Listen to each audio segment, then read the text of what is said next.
Hey, this is BJ. Thanks for listening to our show's podcast. If you're a fan of all things geeky, you should check out my other podcast, BJ Shea's Geek Nation. We have new episodes every day, and you can check it out at bjgeeknation.com. Your wages are being garnished. We can stop that now. It's hard enough to pay your bills when things are good, let alone when a big chunk of your take-home pay is gone before you even get your check. I'm bankruptcy attorney Travis Gagne, and I can stop the garnishment and get the creditors off your back immediately, often the same day as our consultation. Both Chapter 7 and 13 provide bankruptcy relief, but choosing the right chapter is crucial. In a free consultation, we can create a plan to get your finances back under your control. The chapter you choose sets the tone for the next chapter of your life. Please contact me today at choosetherightchapter.com. That's choosetherightchapter.com.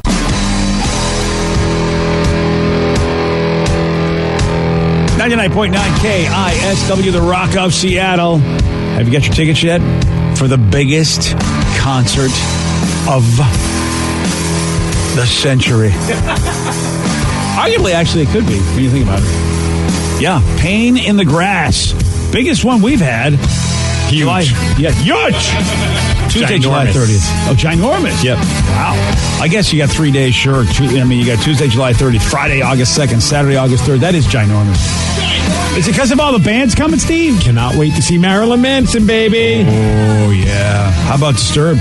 Yeah, I'm pretty excited about that, too. Don't forget Volbeat. Yeah, them as well. Yeah. And then those crazy kids of Slipknot. Oh, yes. Yeah. And again, that's just the tip of the iceberg. There are so many great bands, local, national, international, intergalactic. They're coming from everywhere for this. Everywhere. And tickets are on sale now at livenation.com. $2 from each ticket sold, benefiting the Vitology Foundation, which supports great local charities. You want details? You want more info? You know where to go. KISW.com. Let's play Beat Mix. It's time to play the game. So everybody scream his name. Beat Mix. Don't be a loser. Whoa. Beat Mix. You're a loser. It is time to Beat Mix. And let's pump it up for Monday.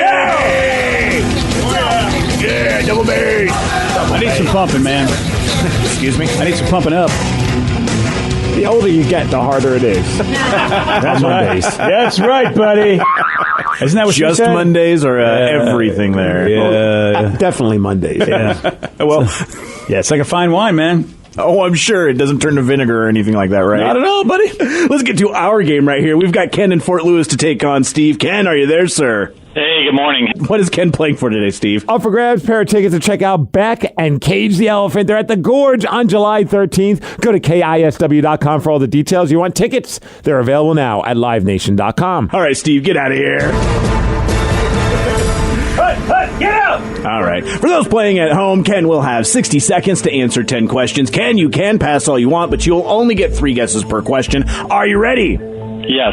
In the show Stranger Things, what tabletop role-playing game were the children playing right before Will disappeared? Ouija board. No. Who knows? I hate that show. Go. Wow. Which animated show has a baseball team called the Isotopes? Simpsons. Yeah, Star Wars action figures were first launched in which decade? 70s. Yes. Which group had a hit with My Generation in 1965? Who? Yes. In blackjack, what 2 values can an ace be? 1 and 11. Yes. Chattanooga is a city in what state? Tennessee. Yes. What year of the late 70s did John Wayne die? 78. No. 79. Yes. The name of which seasoning is an anagram for the word last? Pass. Prince had an 80s hit song with Little Red what? Corvette. Yes. What East Coast state is Lady Gaga from? Virginia. No. West Virginia. No. Maryland. No. In the show Stranger Things, what tabletop role-playing game were the children playing right before Will disappeared? Life. No. 1, 2, 3, 4, 5, 6, 7. Correct. Not too shabby, Ken. Not too shabby at all. Though I will say, Rev, you have sunk to a new low. What? You're stealing trivia from our front desk person. It's not the first time, and I'm going to... It's a rephrasing of the question. But Steve might know those answers. He never looks at those. All right. He never looks at those. If I feel at all that you've given the listener an unfair advantage, I may have to overrule, is all I'm saying at some point. Wow. I'm just saying. Well, our maybe listeners if you don't come to our front desk. Yeah, well, maybe if you do come up with some questions, then it might matter. But until you do, nah, screw you. Oh, I'm sorry. You want me to do your job now, too? Is that what you're Yeah, I saying? want anyone Okay. to do my job for me. I mean, all right. anyone that has questions out there are more than happy to do so. Your daughter does so. Jeopardy does so. There's plenty of places where I can get questions from. But still, you still steal from a place where Steve could get them. Is all. But he doesn't. So that's all that What are you matters. kids arguing about now? Oh, nothing. Don't worry about it. We'll talk about it afterwards. We can't tell Steve because then he'll start doing that. He's not going to do that anyway. All right. I hope. Jeez. Steve, are you ready? Oh, yeah! In the show Stranger Things, what tabletop role-playing game were the children playing right before Will disappeared? Yahtzee. No. Ouija board. No. Dungeons and Dragons. Yes. Which animated show has a baseball team called the Isotopes? Oddly enough, I actually know this one. It's The Simpsons. Yes. Very Star good. Wars action figures were first launched in what decade? Star Wars action figures were first launched in the 70s. Yes. Which group had a hit with My Generation in 1965? The Who. Yes. Talking about In my blackjack, what two values can an ace be? 21 and 11. No. 11 and 1. Yes. Chattanooga is a city in Tennessee. Yes. What year of the late 70s did John Wayne die? 78. No. 77. No. 79. Yes. The name of which seasoning is an anagram for the word last? Who?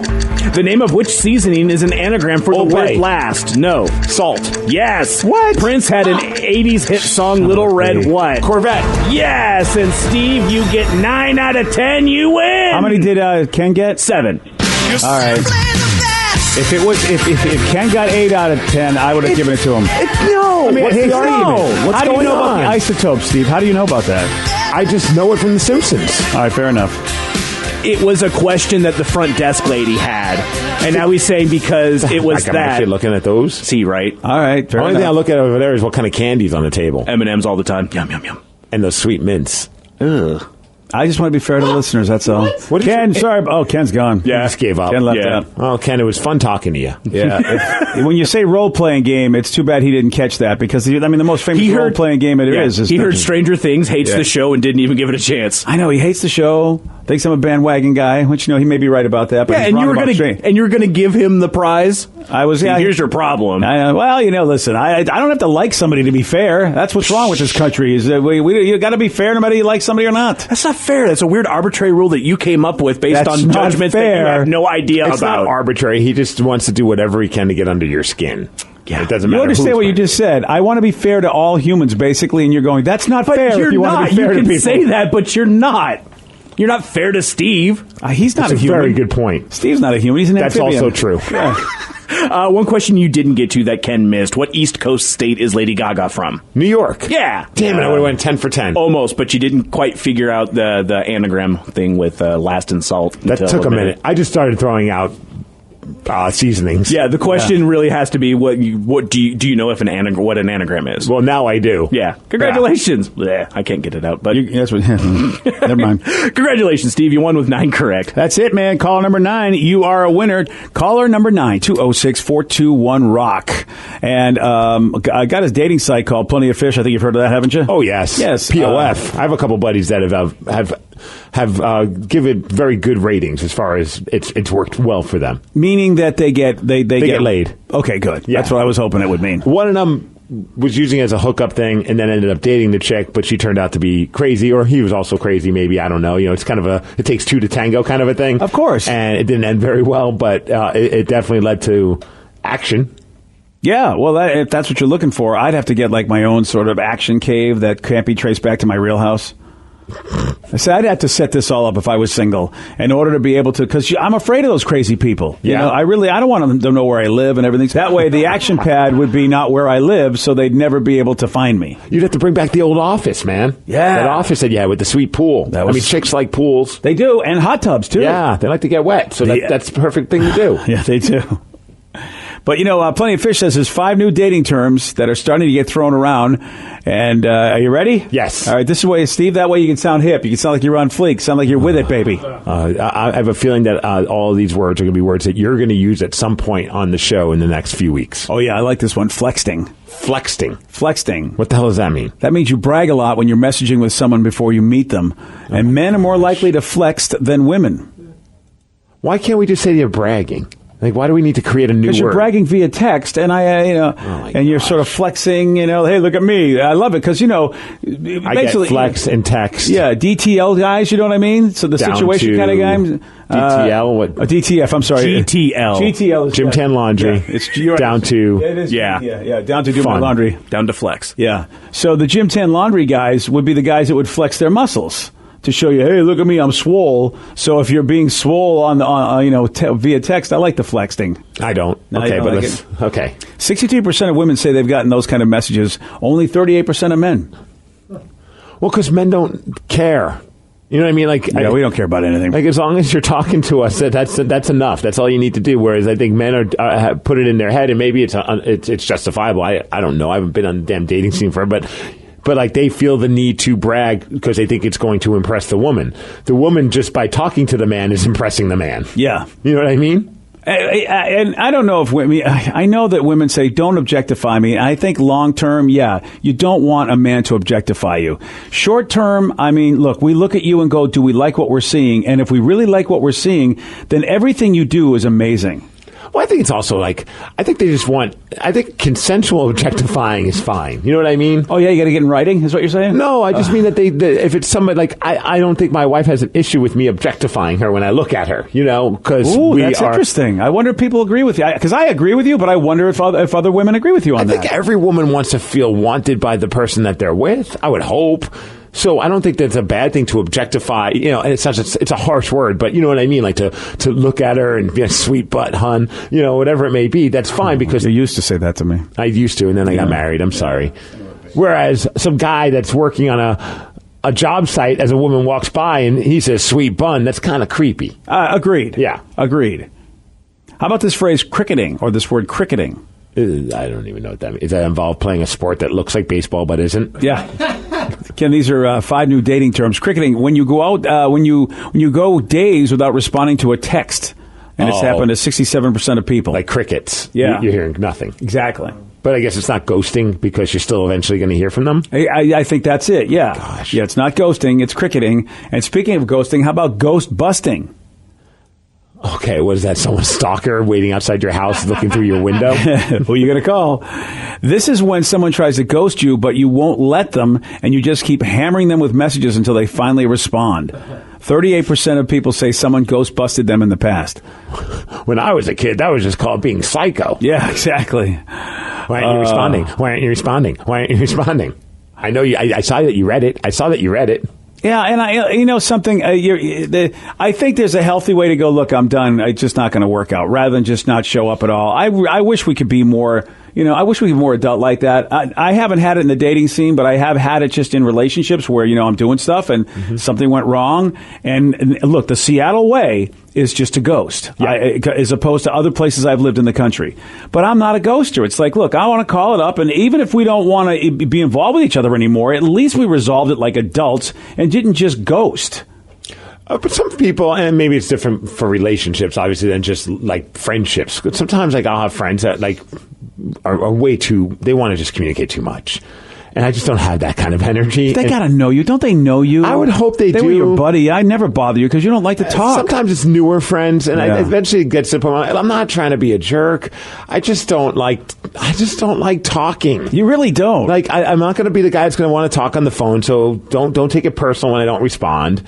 And after a couple of texts, I feel like that conversation's over. It's run its course. I don't need to be doing it. Like, what are we going to talk all day on text? Like, how's your day? It's good. Okay. I just had lunch. How about you? Oh, I know. I don't want to be that guy. We've got a guy on Facebook who does that a lot. He just randomly goes, hey, and all he wants to do is just tell you about himself. And I'm just like, I don't. So he's flexing, as I've learned. Yeah. I know who you're talking about, and it's that one thing where he'll see your little, he'll know that you're online. Yeah. So it'll just be like a an exploratory message. It'd be like, "What's up?" And then you respond, "Oh, not much." And then bricks and bricks and bricks and bricks of text. Oh, you just opened the floodgates. Oh, yeah, and it'll be anything about what he's doing at his current job, his kids, his, I his know. girl. It's just all sorts And of we're things. not friends. We're acquaintances via business.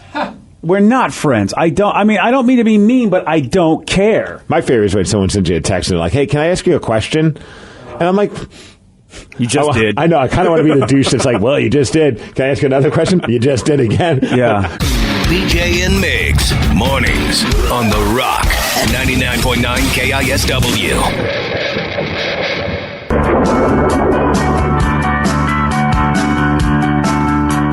99.9 KISW, the Rock of Seattle. Got a new survey out saying, okay, you, the average dude, the average dudette, you spend about 50 minutes a day slacking off at work. And as I've said before, that's about how much time they took away from us when they said, hey, guess what? You don't get a free lunch hour anymore. You know what? We basically go, we'll get it some way or another. 50 minutes a day the average person takes off just slacking off at work. Good for them. Yeah. I feel like that might be less than actually the truth, though. I think people are probably not padding their numbers a little bit. Yeah. I feel, and sometimes I wonder if anyone's working. Well, yeah, and I mean, because the brain just can't do it. I don't care what anybody says. You need breaks, you need time, you need to chill out. And if you don't do it yourself, your body will be just like, guess what? You're going to do nothing right now, and you don't even know you're doing nothing until you realize, oh God, I've done nothing. I've been staring at this computer doing absolutely nothing for the last 20 minutes. Yeah, almost half of us say we do it because our job is way too easy. Wow, really? Oh wow, yeah. I mean, hey, some people.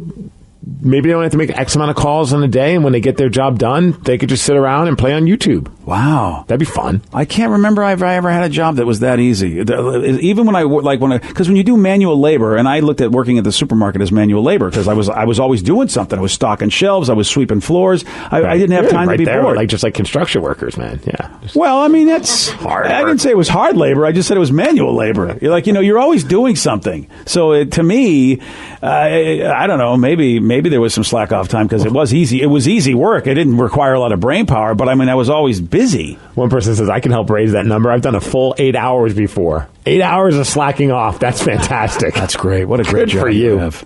A third of us say they just get bored. Well, that happened to me a lot. I used to get bored at work a lot because you're doing simple work. When I was working temp jobs, when I first moved out here, and whether it be like spending 8 hours making photocopies or plugging in data or filing things, it was so mind-numbing. There would any chance I could get to slack off, I would, just to kind of refresh. Because otherwise, it was just like, I've just spent the last 8 hours making photocopies and stapling them and having a guy hover over my shoulder telling me if I'm stapling it wrong. And I'm like, how? That's a great job. That was the dumbest conversation I've ever had in my life. Looking at this guy, I'm like, what? He's like, you need to do those again. What do you mean I need to do those again? Well, look, you're about an inch out, and it should be a half inch. Oh, man, dude. Imagine, first of all, that's my job to tell you that, and then you have to listen to an idiot like me. All I could think is, how many times has this guy been punched in the face by somebody? Yeah. You know what I mean? Like somebody, I had to grin and bear it, but I would imagine some people didn't, and they just snapped. It's a temp job. So I would imagine there are some people that were just like, you know what, F you, inch as opposed to a half inch. What's going to happen if I do it wrong? So we have the top 10 things in this survey that the most common ways we slack off, and you know us. That's exactly what we're going to ask you. It's the lukewarm topic of the day. So based on this list that we'll tell you about, I want to know, what do you do? How are you, or maybe someone you know, how are you guys slacking off at work? What are you doing in the workplace that has nothing to do with your job? 206-421-ROCK. Text us at 77999. Chantel and Monroe, you are on the Rock. Morning. Good morning, Chantel. Welcome to the show. What you got? So it's not me who slacks off. I mean, I slack off just as much as anybody else, but my husband, he works at a brewery, and he always finds time to text me or Snapchat me pictures of him pooping. Oh, there we go. That's the guy for you. That's a keeper. Yeah, he says that he's like, I get taxed every nickel and dime. That's why I poop on company time. Nice. See, I wonder if your husband is the one that just texted in. Says the company makes $1, I make a dime. That's why I poop on company time. Hashtag slacking off. Dude, that would be so awesome if that was him texting us. Right? That's got to be him. Oh, my God. That's great. And now I hope he's just sending you a picture of himself, and he's not going too deep in the poop tag. What, like his coworker pooping too? Well, no, like maybe what he's doing. Oh, some people like to do that, like your friend Steve. That's pushing a limit. That's only for there. That's only for the fellas. It's usually just him pants down, just making weird faces. And I'm just like, really? You don't have anything better to do than send me pictures? Is he at least putting like nice filters on his face, like that, so he looks like a little bunny rabbit while he's pooping? Yeah, that's what makes it. That's what like makes it really awkward. It's like it's like a train wreck. Like you can't not look at the picture. So now, Chantel, how about you? First of all, Chantel, one time in your life you have to send one back to your husband like that. I think it's only fair. What do you do to slack off at work? Usually, I mean, I used to smoke and now I vape, so it's kind of an excuse to go outside. But, yeah, I always thought that was the greatest thing in the world. That's why I wanted to smoke in my life. Again, this was, in the 70s and 80s where they were just starting to say, well, they were just starting to hate you for smoking. I mean, they always said don't smoke, but, people weren't treated the way smokers are now. My mother-in-law complains like, I'm a pariah. They throw me outside in the cold and nobody wants to talk to me. And then they give me a lecture when I come back in. But I thought smokers always got such a break because they just got to go outside and got to just sit and do nothing. Get lung cancer and all that fun stuff, too. Well, yeah, but nobody ever gave them a hard time. Meanwhile, if I was slacking off... Because they know they're going to die before you. Oh, is that what it is? Yes. Okay. We're not going to talk to him. He's going to be dead tomorrow. Why would I lecture him? Then you can have all his breaks. Yeah, I was so envious of smokers because nobody ever gave them a hard time. I would sit there and try to chit-chat with somebody at the supermarket, and they go, what are you slacking off for? And I go, but meanwhile, the guy outside smoking, there's no problem. Okay, fine, great.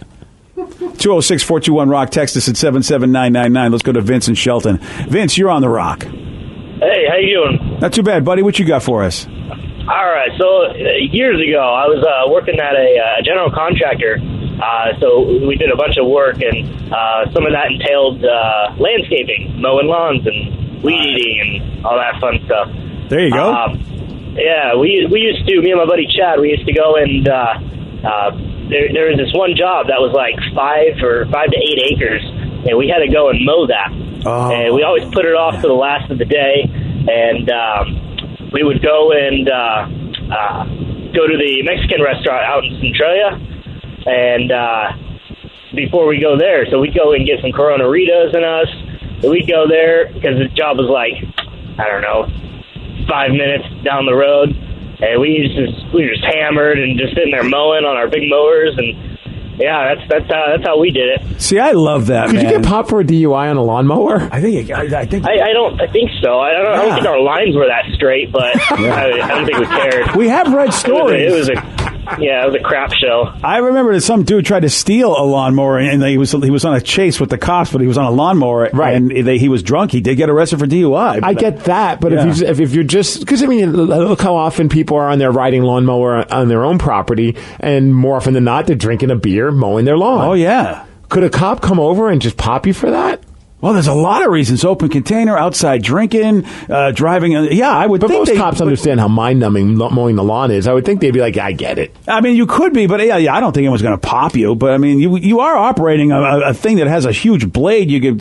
I guess the only person you could hurt is yourself, unless you had a little kid running around in the yard. Maybe the cop would be like, all right, hold on a second. According to just a quick search online, a man named Chief Edward Harris says that if you are on a private property, you would not be charged for operating a motor vehicle while intoxicated. Oh, nice. But if you are on the roadway, you will be. Right. I mean, that's frowned upon. I get that. Yeah, but it looks like you can do whatever you want as long as you're on private property. Ooh. Nice. Okay. And this is good to know. Says, I'm like, nice. I don't even mow my own lawn. I don't have a lawn to mow.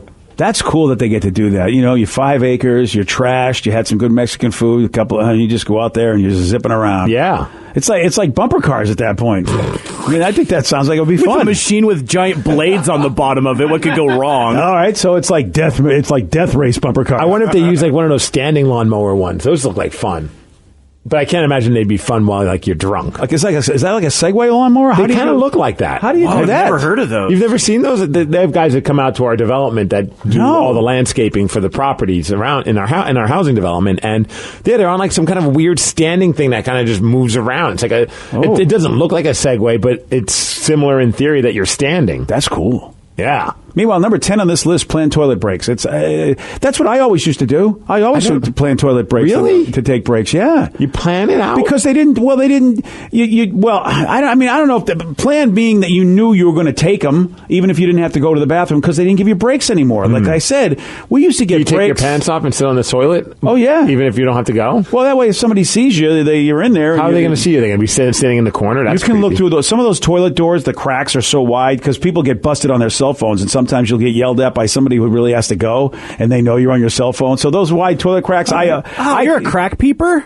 Well, if I have to go, yes. Oh, man. What? If I have to go... Well, you peep, why don't you just see if the door opens, and if it doesn't... No, I mean, if I know there's somebody in there, and then if I'm waiting and waiting, I peep to see if he's just on the phone and not doing his business, because I have to go. You're a peeper creeper. And I will say something. I'll go, hey... Why are you going to say something? Because he's on his phone, and I don't hear any noises. What if he's like, you're making him nervous, he's a little poop shy, or, maybe he's constipated. He's on his phone. That's what if he's just not a loud pooper? All of a sudden, you're like, that's why I check it. So I check. I check and see if I see a phone. Oh my God, dude! I would come running out of that stall, still with my pants down, and chase you out of there. I would. Well, that's just a dream come true. I'd bear hug you, think and you I'd show you that I'm still going. You can't be on your phone on the toilet if people are waiting. Yeah, who's waiting? You can. You have to. You. There's etiquette where if there's only 2 stalls, someone's coming in, they're waiting. You know where I see this a lot? It's at the airport, and it pisses me off, literally. Because at the airport, everyone's getting off the plane. They got to go to the bathroom, and you got Jimmy on the phone. Hey, how are you? Sometimes they're talking, and it's like, no, dude, get out of there. I gotta go. That's when I use the pet bathroom. That little. Oh, the pet relief area. Yeah, just squat and let it go. I should do that next time. I envy those dogs. They can go anywhere they want to go. They make an area for them. I mean, granted, you fly way more than me, but I fly a lot. Yeah, I've only had maybe one instance in my entire time flying where all the bathroom stalls were being used, and I had to go poop. Oh, so I just walked to another one because, fortunately, at the airport there's lots of bathrooms. Yeah. See, depending on the airport that you have and how far you got to go, sometimes you can't make it, and usually the first bathroom that's near the gate where you're off of, that's always filled. The one time I finally broke down because I couldn't get a stall, so I went into the handicapped one, the bigger one, because I don't like using those unless I have to. And that was the one time, remember I told you a while ago that somebody was waiting, and it was just like... Yeah, you feel bad, but what are you going to do? So when I opened the door, I just started limping out of the bathroom. I was like, I don't know what to do. I didn't want them to think that I was just some, I think he knows, dude. They know a real guy. And it was a good limp. Oh, you think the good limp? He's going to be like, it was really? A solid limp. You got a limp, and therefore, yeah, that guy probably was like, you're a jerk. Today's podcast was brought to you by Travis Gagne, bankruptcy attorney. He's here right now and has agreed to answer more of your questions about bankruptcy. Here's another listener question. How do I rebuild my credit after filing bankruptcy? You rebuild it, one creditor at a time by making your payments on time on your rent or your mortgage, by continuing to make car payments on a car that you keep during your case. You can also, as I said, you can almost always get a credit card almost immediately after filing bankruptcy. Sometimes it's a secured card, and it'll almost always have a really high interest rate on it.